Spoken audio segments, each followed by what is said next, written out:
আজি ৰাতিপুৱাও আমাৰ জমিয়ত উলেমা হিন্দৰ মাদানী সাহাবে মোক ধমকি দিছে।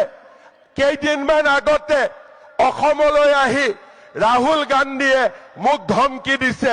মই আজি মাদানী আৰু ৰাহুল গান্ধীক এটাই কথা কব খোজো, আপোনালোকে যিমানে মোক ধমকি দিব, অসমক আপোনালোকে যিমানে ধমকি দিব চেষ্টা কৰিব, অসমে লাচিতৰ হেংদান আকৌ এবাৰ হাতত তুলি লব আৰু আমি প্ৰমাণ কৰিম যে অসমীয়ায়ো অসমবাসীয়েও ভাৰতীয় লোকসকলে কেনেকৈ জীয়াই থাকিব লাগে আমি তাক জানো আৰু সেই সংগ্ৰামখন আমি আকৌ এবাৰ যুঁজিব খুজিছো, আমি জিকিব খুজিছো।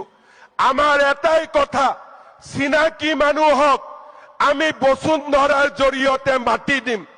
চিনাকি মানুহক আমি বসুন্ধৰাৰ জৰিয়তে মাতি দিম আৰু অচিনাকি মানুহৰ পৰা এক টুকুৰ মাটি কাঢ়ি ননালৈকে আমি ক্ষান্ত হৈ বহি নাথাকিম।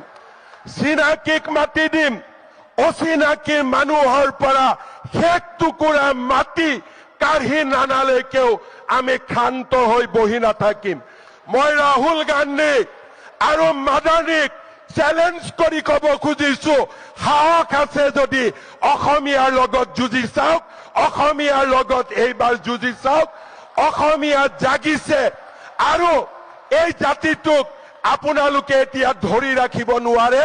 শেষ বিন্দু বুকুৰ তেজ থাকালৈকে আমি যুঁজিম আৰু অকল আমি যুঁজিমেই, এনে নহয় আমি জিকিম। এই হৈছে আমাৰ সংকল্প।